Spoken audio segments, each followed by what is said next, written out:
The Resilience docked at the Valari station 3 days later. Word of the rescue had spread throughout the galactic community with incredible speed. When the crew walked through the airlock with the 4 survivors, they found themselves facing a crowd of aliens from at least 20 different species. Ambassador Krillix pushed through the crowd, its compound eyes shimmering with emotion. "Captain Taman, you actually did it. You went to Kelvara Prime and returned. This is unprecedented." "We just did what needed to be done," Taman said, uncomfortable with all the attention. "Dr. Velmar and the team are the real heroes.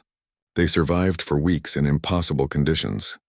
Dr. Velmar, now recovered enough to walk with only a slight limp, clicked its mandibles in what might have been laughter. "Captain, we survived by hiding in our wrecked ship and hoping for rescue. You walked through a death world like it was a park. There is no comparison." Medical teams took the wounded Valari away for proper treatment. Taman and his crew were escorted to a large amphitheater where representatives from dozens of species had gathered. The room fell silent as they entered. A tall being made of crystal stepped forward, its body chiming softly as it moved. "I am Speaker Crystallis, representing the Galactic Trade Assembly. Captain Taman, we have heard remarkable stories about your rescue mission. We would like to hear the truth directly from you." Taman looked at his crew. Hana nodded encouragingly. Jiwoo gave him a thumbs up. Donghyun just shrugged as if to say, "You got us into this." "The truth is simple," Taman began, his voice carrying clearly through the chamber. "Kelvar Prime is a dangerous world by galactic standards. But by human standards, it's just difficult. We face similar conditions on Earth every day." He pulled up a holographic display showing Earth's environments. "These are deserts where the temperature reaches 60 degrees and water is almost impossible to find. These are Arctic regions where it drops to minus 50 degrees, and staying warm means life or death. These are jungles filled with venomous creatures and diseases. These are oceans with storms that can sink ships in minutes." The assembled aliens watched in silence, many of them making gestures of shock or disbelief. "Humans evolved in these conditions," Taemin continued. "We didn't get to choose an easy world. Earth forced us to become adaptable, to be creative, to never give up. When we encountered a predator, we learned to hunt it or avoid it. When we faced a storm, we built better shelters. When disease struck, we developed medicine. Every challenge made us stronger." A floating jellyfish-like creature spoke up, its voice translated through a device. "But surely your technology makes you safe from your world's dangers." Donghyun stepped forward to answer that one. "Our technology helps, but it can fail. I've flown through typhoons where one mistake means crashing into the ocean. I've landed in snowstorms where I couldn't see 3 meters in front of me. Technology is a tool, but survival comes from experience and training." Hana added, "We teach our children about danger from an early age, not to make them afraid, but to make them competent. We learn first aid, we learn to read weather patterns, we learn to respect nature's power. By the time we're adults, we've internalized thousands of lessons about survival." Jiwoo spoke last, her voice gentle but firm. "And we never leave someone behind if we can help them. That's not just human nature, that's Earth nature. We're a social species that survived by working together. When Dr. Velmar's team needed help, there was never a question of whether we would try. The only question was how." Dr. Velmar stood up from where it had been sitting with the other survivors. "They are telling the truth. I watched them navigate conditions that killed trained Valari rescue teams. They crossed boiling rivers, fought off pack hunters, and carried us through terrain that would have defeated most species. And they did it all without hesitation or complaint." Speaker Crystallis's body chimed thoughtfully. "This presents interesting opportunities. The galaxy has many worlds classified as too dangerous for colonization or resource extraction. Worlds with valuable minerals or research potential that we simply cannot access safely. If humans can operate in such environments, we could help," Taemin said carefully. "But we're not mercenaries or tools. We're partners. If the galactic community wants to work with humanity, it needs to be a relationship of equals and mutual benefit." Ambassador Krillix stepped forward again. "Captain, on behalf of the Valari, I would like to propose a joint venture. We would like to attempt colonizing Kelvara Prime again, but this time with human expertise and partnership. We can provide resources and technology. You can provide the knowledge of how to survive and thrive in hostile environments." Taemin considered the offer carefully. "We would need to send scientists to study the planet properly, understand its cycles, its ecosystems, its challenges. But yes, I think that could work. Humans and Valari working together could make Kelvara Prime habitable. Over the following hours, representatives from other species approached with similar proposals. A mining consortium wanted help accessing a metal-rich world with extreme gravity. A research institute wanted to study a planet with unusual geology, but dangerous seismic activity. A rescue organization wanted to train with humans to improve their capabilities. The human crew took all the information but made no immediate commitments. As they returned to the Resilience later that evening, Hana shook her head in wonder. We came out here just to explore and meet aliens. Now everyone wants to work with us. It makes sense, Jiwoo said. We fill a niche that nobody else can. We're the species that can go places others can't. Donghyun looked thoughtful. Do you think we're really that special? Or did we just get lucky being from such a harsh world? Taemin leaned against the ship's hull, looking out at the stars through the docking bay's transparent wall. I think Earth made us who we are. Every challenge our planet threw at us, every disaster our ancestors survived, every adaptation we had to make. It all prepared us for this moment. We're not stronger or smarter than other species.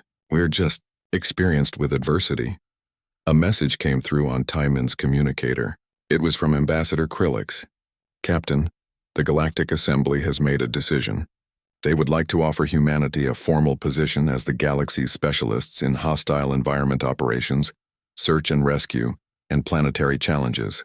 The title they've proposed is Death World Specialists. What do you think? Taemin couldn't help but smile at the irony. Tell them we accept, Ambassador. But maybe we can workshop that title a bit. As news spread through the galaxy about humanity's new role, reactions were mixed. Some species were grateful that someone could help with problems they couldn't solve. Others were intimidated by humans' capabilities. A few were skeptical that any species could really be as adaptable as the story suggested. But one thing became clear. Humanity had made its mark on the galactic community. They weren't the most technologically advanced species. They weren't the oldest or the wisest. But they were the ones who could walk through hell and come back smiling. 3 months later, the first joint human-Valari colony ship departed for Kelvara Prime. Taemin wasn't on that ship. He and his crew had other missions, other challenges to face. But he watched it leave from the observation deck of the Resilience, feeling proud of what humanity had achieved. Hana joined him at the window. Do you think they'll make it? The colony, I mean. They will, Taemin said with confidence. They have Valari knowledge and human experience. That's a powerful combination. Besides, Kelvara Prime isn't really a death world. It's just a planet that requires respect and preparation. Like Earth, Hana said. Exactly like Earth. Their communicator chimed with new orders. Another species needed help with another impossible situation. Another world that others had given up on. Another chance for humans to show what they could do. Donghyun appeared in the doorway, already wearing his flight suit. Where to this time, Captain? Taemin pulled up the mission details. The planet had crushing gravity, acidic rain, and volcanic activity that would make most species run away screaming. He looked at his crew and saw their expressions shift from concern to determination to excitement. Looks like fun, Jiwoo said, already organizing her medical supplies. When do we leave? Hana asked, moving to check the ship's systems. Taemin smiled, the same smile he'd given Ambassador Krillix when they first warned him about death worlds. The smile of someone who had grown up on the toughest planet in the galaxy and learned to thrive there. We leave immediately, he said. After all, we're from Earth. If we can survive that death world, we can survive anywhere. The Resilience detached from the station and turned toward the stars, carrying its crew toward another impossible challenge. Behind them, the galaxy watched and learned a valuable lesson. Never underestimate a species that calls a death world home. They might just surprise you with what they consider normal, and somewhere out there on countless dangerous worlds that the galaxy had written off as too hostile for civilization, humanity was about to prove that impossible was just another word for challenging. They were death world specialists, not because they sought out danger, but because danger had forged them into something remarkable. They were human, and that made all the difference. The journey through the jungle at night was harder than anything they had faced so far. Taemin and Hana carried one stretcher between them, while Jiwoo helped the two mobile Valari navigate the rough terrain. The third injured survivor lay on a second stretcher they had to drag behind them, secured with straps. Every few minutes they had to stop and rest. The high gravity made the stretchers feel twice as heavy as they should. Taemin's shoulders burned and his legs felt like they were made of lead. But he kept moving one step at a time because that was the only way forward. The jungle came alive after dark in ways they hadn't anticipated. Bioluminescent plants glowed in shades of blue and green, creating an alien landscape that was beautiful and terrifying at once.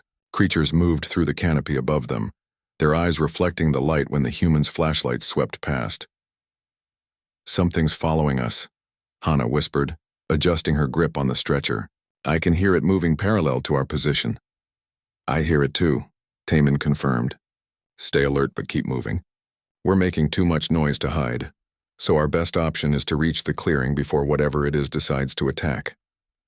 Dr. Velmar, walking beside Jiwoo, clicked its mandibles nervously. "Those sound like night hunters. They travel in packs of 10 to 20 individuals. They're what killed most of the previous rescue teams." "How big are they?" Jiwoo asked, her hand moving to the pistol at her hip. "Twice the size of your humans. Fast, intelligent, and coordinated. They'll try to separate us and pick off the weakest." Taemin considered their options. "Then we don't let them separate us. Everyone stays tight. If they attack, we form a circle with the wounded in the middle. Hana, do you have any more of those sonic emitters?" "2 more, but the batteries won't last long in this humidity." "Better than nothing." "Jiwoo, how much farther to the clearing?" Jiwoo checked her scanner, though the interference from the storms made it difficult to get a clear reading. "Maybe 1 kilometer. But there's a problem, Captain. There's a river between us and the landing zone. A big one." They pushed through the undergrowth and came to the river's edge. Even in the darkness, they could see the water rushing past with tremendous force. Worse, steam rose from its surface and the plants along its banks were wilted and dead. Hana knelt carefully and tested the water temperature with a probe. "It's nearly boiling. Must be volcanic activity heating it from below. We can't cross this." "There has to be a way," Taemin said, scanning up and down the riverbank with his flashlight. About 50 meters downstream, he spotted something. A fallen tree that stretched most of the way across the water. "There. We can use that as a bridge." "Captain, that's incredibly dangerous," Dr. Velmar protested. "If anyone falls into that water and then we don't fall," Taemin said firmly. "We've trained for this. Hana, help me secure lines to that tree." They worked quickly, tying ropes to the fallen tree and creating a safety line that ran its length. The tree was slippery and unstable, swaying with the force of the current below. Taemin went first, testing each step, showing his crew it could be done. The heat rising from the water made it hard to breathe. Sweat poured down his face and his vision blurred, but he had trained in volcanic regions back on Earth, had learned to push through extreme heat. He made it to the other side and secured the rope. "One at a time," he called back. "Use the safety line. Take your time." Hana came across next, moving with careful precision. Then Jiwoo helped Dr. Velmar, the injured Valari moving slowly on its 3 good legs. They got the wounded across one by one, pulling the stretchers along the safety line while Taemin and Hana steadied them from the far side. They were halfway through the operation when the night hunters decided to attack. The creatures burst from the jungle behind them, moving with terrifying speed. They were all muscle and teeth with 6 legs that propelled them forward in a galloping rush. Their eyes glowed red in the darkness and they made a sound like nothing Taemin had ever heard. Part growl, part scream. "Jiwoo, get the last stretcher across now," Taemin shouted, drawing his pistol. He fired at the lead creature, the energy bolt catching it in the shoulder. It stumbled but didn't stop. Hana activated the sonic emitters, placing them on the ground to create a barrier of sound. The hunters hesitated, clearly uncomfortable, but they didn't retreat. There were too many of them, and they were too hungry. Dr. Velmar and the other mobile Valari were still on the wrong side of the river, helping to push the final stretcher across. They were exposed and vulnerable. One of the hunters broke away from the pack, circling around the sonic emitters to attack them. Jiwoo didn't hesitate. She stepped between the hunter and the Valari, firing her pistol 3 times in rapid succession. The creature went down, but 2 more were already moving to take its place. She stood her ground, protecting the wounded while they scrambled to safety. "Jiwoo, move," Hana screamed. The medic fired 1 more shot, then turned and ran for the tree bridge. The hunters were right behind her, close enough that she could feel their breath. She leaped onto the fallen tree and ran across it with the kind of speed that only pure adrenaline could provide. Behind her, One of the hunters tried to follow, but the creature was too heavy and the tree was too unstable.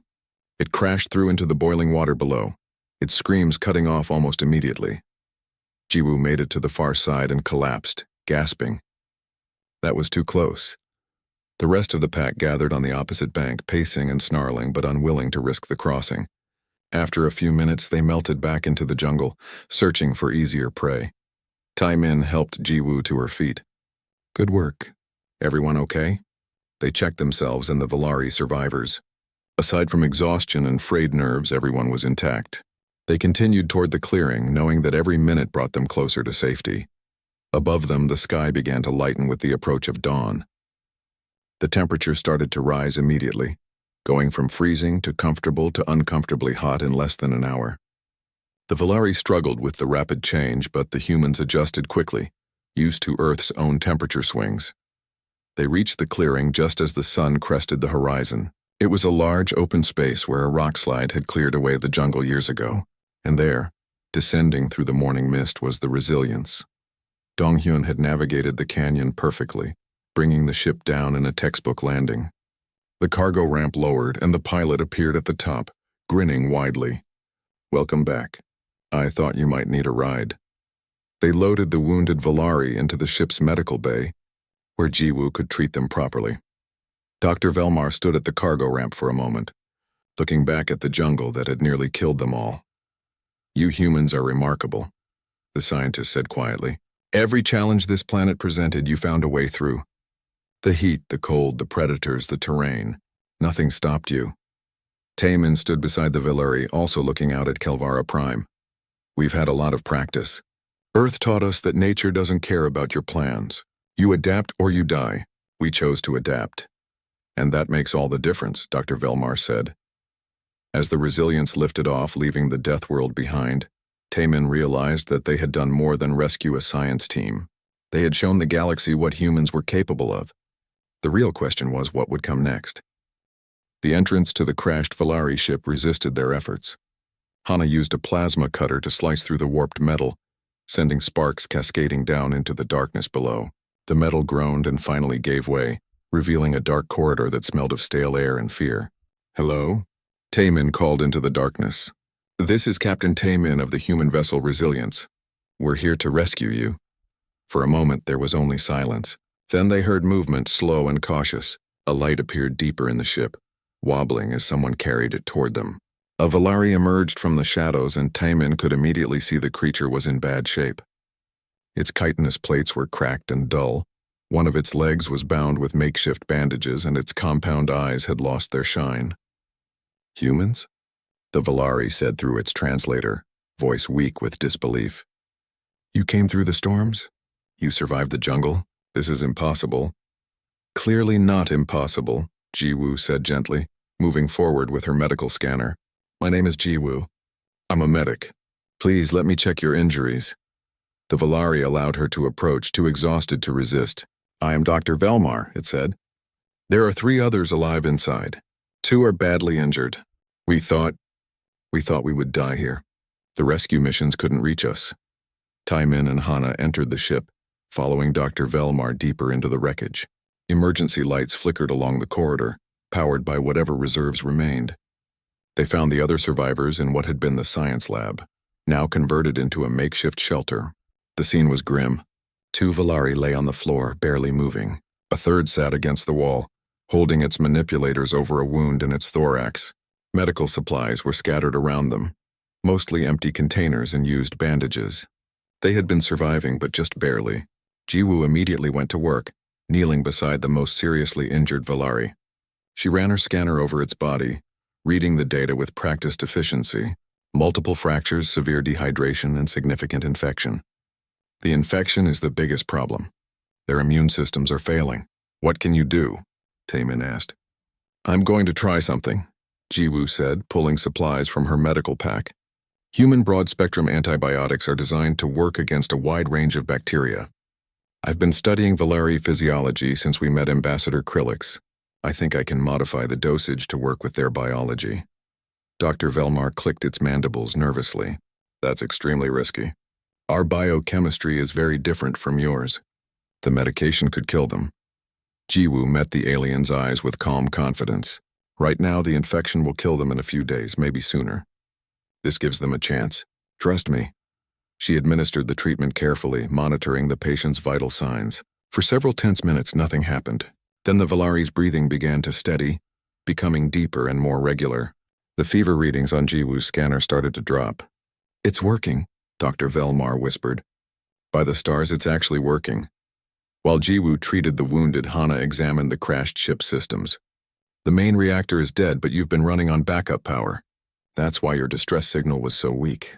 The communications array is completely destroyed. You couldn't call for help even if you wanted to. We tried to repair it, Dr. Velmar explained, watching as Jiwoo moved to treat the next patient. But every time we went outside, the predators attacked. We lost 2 of our team in the first week. The others died when part of the ship collapsed during an earthquake. Taemin walked around the lab, looking at the equipment and research notes scattered everywhere. Ambassador Krillic said you were studying why the planet changed. Did you find anything?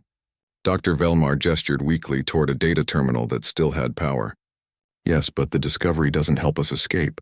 Kelvara Prime hasn't changed. It's always been like this. The planet goes through natural cycles, you see. For 20 standard years, the climate is mild and the ecosystem is stable. Then it shifts into a volatile phase for another 20 years before calming down again. So the colony was built during a calm period, Hana said, understanding immediately. And you didn't realize the planet would change. Exactly. We thought we had found a paradise world. We didn't study it long enough to understand its cycles. When the shift began, we were unprepared. Our buildings couldn't withstand the earthquakes. Our agriculture couldn't survive the temperature swings. The animals we thought were docile became aggressive during their breeding season. Taemin pulled up Earth's data on his tablet and showed it to Dr. Velmar. Our planet does similar things, just on a longer timescale. We have ice ages that last thousands of years, climate shifts that destroy civilizations, species that migrate or change behavior with the seasons, volcanoes that alter the entire atmosphere. Dr. Velmar studied the information, its eyes moving rapidly. Then how does your species survive? How do you build civilizations on such an unstable world? We adapt, Taemin said simply. We build flexible structures that can handle earthquakes. We develop agriculture that works in different climates. We study animal behavior and learn to predict their patterns. We expect change and prepare for it. Jiwoo finished treating the last patient and came over to join the conversation. All 3 of them will survive if we can get them proper medical care. But they can't travel far in their condition. We need to bring our ship here or find a way to carry them back. Hana pulled up a map of the surrounding terrain on her portable display. There's a clearing about 2 kilometers from here, big enough for the Resilience to land. If Dong-hyun can navigate through the canyon system, he can reach it. We'd still need to carry the wounded 2 kilometers, but that's better than 15. Can your people walk 2 kilometers? Taemin asked Dr. Velmar. 2 of us can, the scientist replied, indicating itself and the least injured survivor. The others will need to be carried. Then that's what we'll do, Taemin decided. He activated his communicator. Dong-hyun, are you there? The pilot's voice came through with some static. Here, Captain. Is everyone all right? We found the science team. 4 survivors, 3 badly injured. We need you to move the ship to coordinates I'm sending now. Can you fly through the canyon system? There was a pause as Dong-hyun examined the route.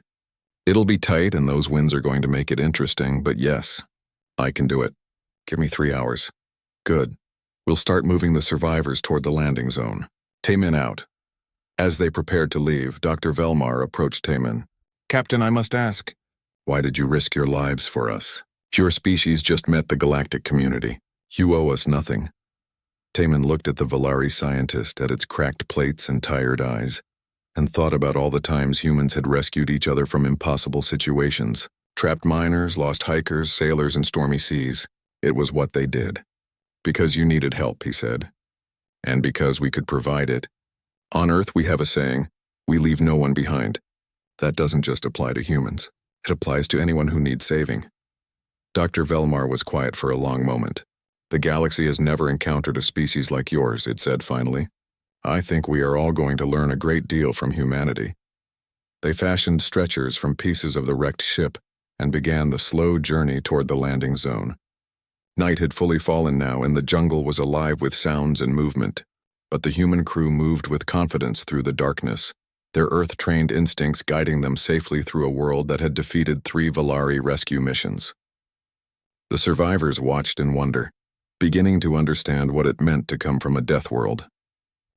The Resilience dropped out of faster-than-light travel at the edge of the Kelvara system.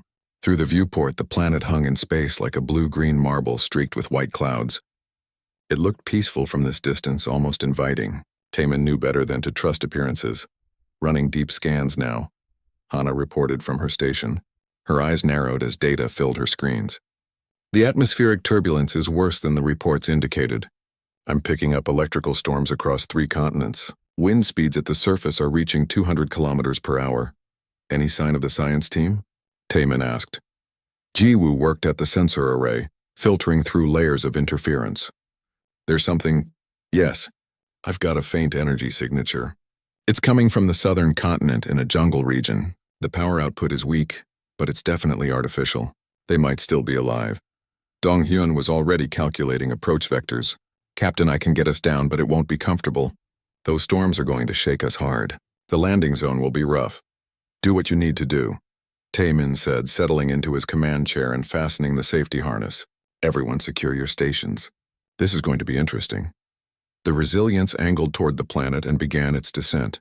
At first, the ride was smooth as they passed through the upper atmosphere. Then they hit the storm layer and the ship began to shake.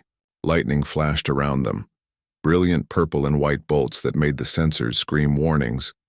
Dong-hyun's hands moved steadily across the controls, making tiny adjustments to keep them on course. He had trained for this, flying through typhoons back on Earth and landing in conditions that would ground civilian craft. The ship bucked and rolled, but he kept them steady. Hull temperature rising, Hana called out over the noise. We're taking some hits from the lightning, but the shields are holding. Barely. A massive bolt struck the ship directly and the lights flickered. Emergency systems kicked in immediately, bathing the bridge in red light. Taemin gripped his armrests but kept his voice calm. Status? Starboard shield generator is offline, Hana said, her fingers flying across emergency repair protocols. Rerouting power from secondary systems. We're still flying. Through the viewport, they could see the ground rushing up to meet them. The jungle below was dense with trees that looked like they reached 100 meters into the sky.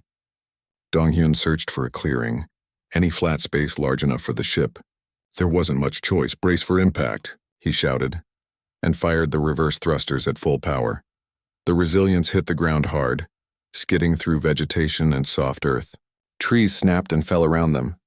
The ship tilted dangerously to one side, then settled with a groan of stressed metal. Alarms blared throughout the vessel, but they were down and mostly intact. Taemin was the first to unbuckle. Damage report. Everyone okay? His crew checked in one by one, shaken but unhurt. Hana pulled up the ship's diagnostics. The landing gear took most of the damage. We can fix it, but we'll need parts and time. The main engines are fine, but that shield generator is completely fried. We're not taking off anytime soon. The energy signature is 15 kilometers northeast, Jiwoo added. We'll have to go on foot. Taemin moved to the weapons locker and began distributing equipment. Standard energy pistols, survival packs, medical kits, and environmental suits. We travel light and fast. Hana, Jiwoo, you're with me. Dong-hyun, you stay with the ship and keep the engines warm. If things go wrong, I want to be able to leave quickly. Understood. Captain, Dong-hyun said, though he looked disappointed to be left behind. The airlock opened with a hiss, and the crew got their first breath of Kelvara Prime's atmosphere. It was thick and humid, heavy with the smell of decay and growth. The temperature was at least 40 degrees, and they could feel the high gravity immediately. It's like wearing a heavy pack that pressed down on every part of their bodies. Stay alert, Taemin warned as they stepped into the jungle. Assume everything here wants to kill us. They hadn't walked 50 meters before his warning proved accurate. A creature burst from the undergrowth, moving faster than should have been possible for something so large. It was built low to the ground on 6 powerful legs, with armored plates covering its body and a mouth filled with serrated teeth. Venomous spines ran along its back, glistening with fluid. Jiwoo raised her pistol, but Hana grabbed her arm. Wait, don't shoot unless we have to. The noise might attract more of them. The creature circled them, hissing and clacking its jaws. Taemin slowly reached into his pack and pulled out a sonic emitter, a device used for scaring away aggressive wildlife. He activated it and a high-pitched sound filled the air. The creature's head snapped back and it retreated into the jungle, clearly uncomfortable with the noise. "Smart thinking," Taman said. "Conserve ammunition. We don't know what else is out here." They pushed deeper into the jungle, navigating by compass and the signal from Jiwoo's scanner. The vegetation was unlike anything on Earth, with plants that had bark like metal and leaves that dripped caustic sap. Hana accidentally brushed against one and her suit began to smoke where the sap touched it. "Watch the plants," she warned, examining the damage. "That stuff is like acid. It ate through the first layer of my suit in seconds." Jiwoo took a sample carefully, sealing it in a containment tube. The Valari said the plants became toxic. This must be part of the change. But it's not that different from some plants on Earth. We have trees that produce acids, flowers that cause chemical burns. As they walked, strange creatures watched them from the trees. Some had too many eyes, others had none at all. The jungle was alive with sounds, clicks, whistles, roars, and screams. The crew moved in tight formation, watching each other's backs. The gravity was exhausting. Every step felt like walking uphill. Taman's legs burned, and he could see his crew struggling too. But they had trained in high-gravity environments, had pushed their bodies to the limit in preparation for exactly this kind of challenge. They could handle it. After 4 hours of hiking, they came to a ridge overlooking a valley. Through the mist, they could see the wreckage of a ship half buried in the jungle floor. Parts of it were overgrown with vines, but they could see light still glowing inside. "That's it," Jiwoo said, pointing. "The energy signature is coming from that ship. There are life signs inside, Captain. Faint but present. They're alive." Taman felt a surge of relief and determination. "Then let's get down there and bring them home." They descended into the valley as the sun began to set, and the jungle around them started to wake up for the night. The sounds changed, became deeper and more threatening. Glowing eyes appeared in the darkness between the trees. The temperature dropped rapidly, from 40 degrees to below freezing in less than an hour. The Valari weren't kidding about the temperature swings, Hana said, her breath misting in the sudden cold. "This is brutal." But the crew activated the heating elements in their suits and pressed on. They had experienced cold before, had trained in Arctic conditions where exposure meant death in minutes. This was just another challenge to overcome. As they reached the crashed ship and began to cut through the sealed entrance, Taman allowed himself a small smile. The galaxy thought this was a death world.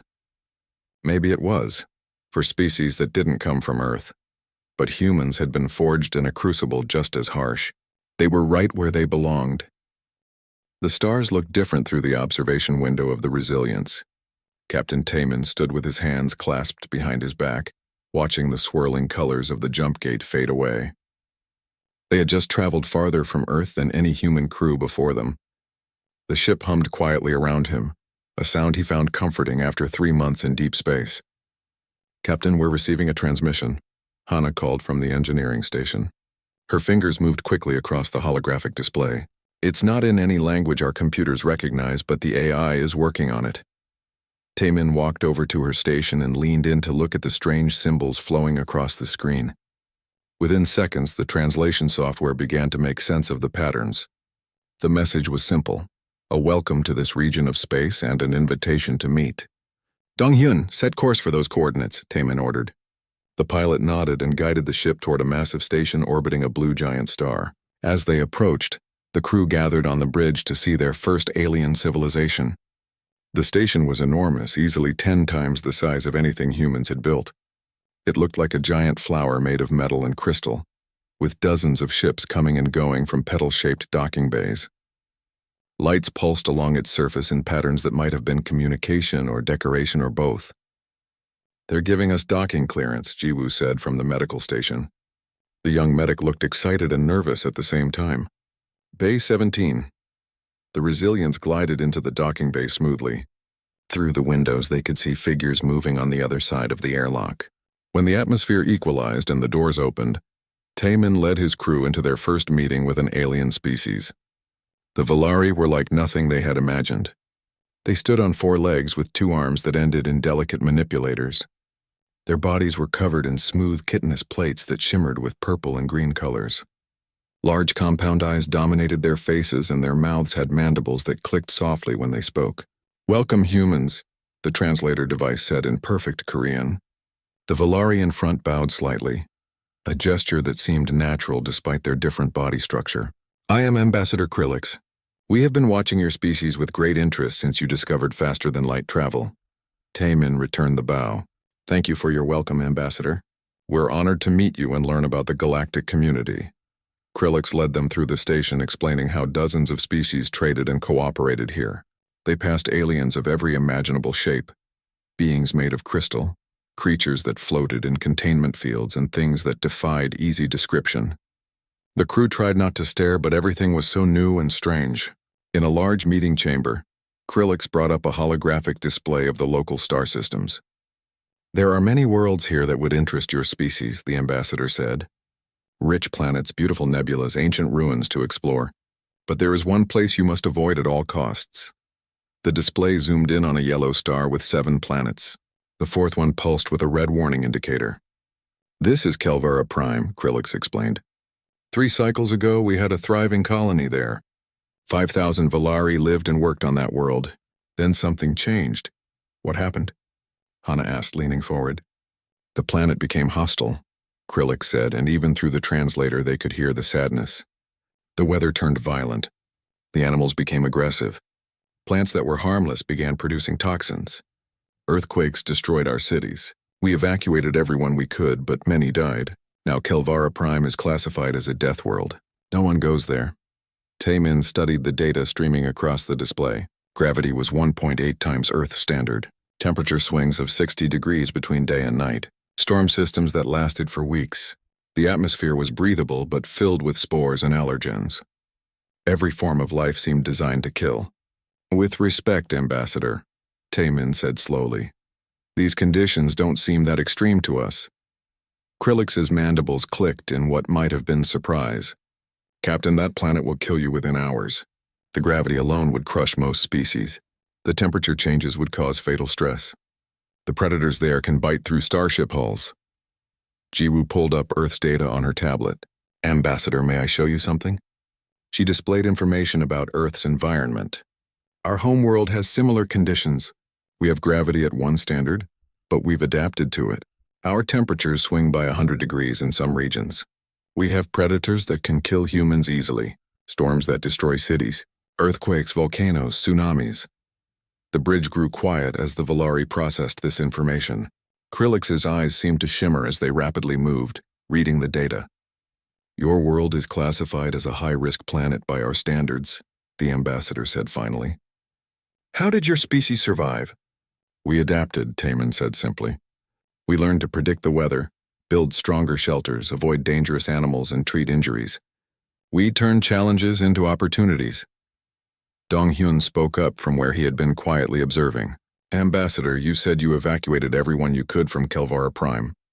Does that mean some people might still be there? Krillix's posture shifted in a way that suggested distress. We lost contact with a science team 3 weeks ago. 6 researchers were studying why the planet changed. We sent 3 rescue missions, but none could reach them. The environment is too hostile. They are certainly dead by now. Taemin looked at his crew. Hana's expression was determined. Jiwoo nodded slowly. Donghyun cracked his knuckles, ready for action. They didn't need to discuss it. Ambassador Krillix, Taemin said, we would like to mount a rescue mission to Kelvara Prime. If there's any chance those researchers are alive, we should try to save them. Captain, I must advise against this strongly, Krillix said. You don't understand how dangerous that world is. Your ship will be destroyed. Your crew will die. Taemin smiled, and there was confidence in that smile. Ambassador, we're from Earth. If we can survive there, we can survive anywhere. Give us the last known coordinates of the science team. Krillix studied the humans for a long moment. Finally, the ambassador transmitted the data. I hope your confidence is not misplaced, Captain. The galaxy needs species like yours. It would be tragic to lose you so soon after meeting you. As the crew returned to the Resilience and began preparing for the mission, Taemin looked out at the stars again. Somewhere out there was a planet that terrified an entire galactic civilization. But he had grown up in the mountains of Korea, where winter could kill you in minutes and summer heat was brutal. He had trained in deserts and jungles and Arctic wastes. Earth had prepared humanity for this moment. Now they would prove it.